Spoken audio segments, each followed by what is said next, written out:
તો કેમ છો બધા મિત્રો? મજા આવ્યો કે તમારે મજામાં રહીશો? મજામાં રહેવાનું હોય ને તો આપણે ખાલી બ્લોગ હમણાં આપણે નથી મૂકતા, એનું કારણ હોય એ પછી તમને આગલા બ્લોગમાં હું જણાવી. પણ ખાલી એક એવું સૂચના આપવા આવ્યો છું કે તમારી ઘરે પાસે અટાણે ઉનાળો છે તો તમારે પાણી પીવું હોય તો તમે ફ્રીજમાં પાણી કાઢી લ્યો છો, રેડી ને તમે પી લ્યો છો. તો આ પક્ષીઓ છે, નીચે જાનવર માની લ્યો કે કૂતરા કે એવું બધી વસ્તુ છે, એને પાણી પીવું હોય તો એ ક્યાં જાય ક્યાં એ બધા.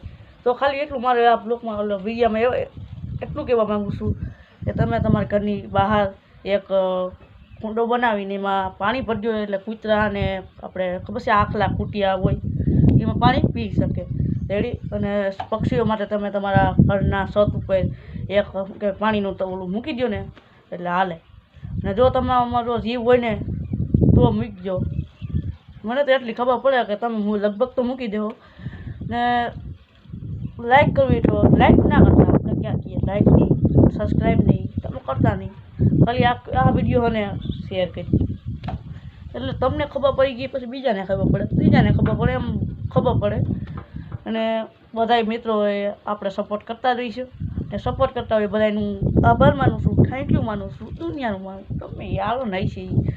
તો બસ આ વિડીયો તમને સારો લાગ્યો હોય તો લાઈક કરજો, શેર કરજો, સબસ્ક્રાઈબ કરજો, અને બેલ નોટિફિકેશન ઓન કરજો. અને કોમેન્ટમાં આ વિડીયો તમને કેવો લાગ્યો એ મને જણાવજો. જય માતાજી.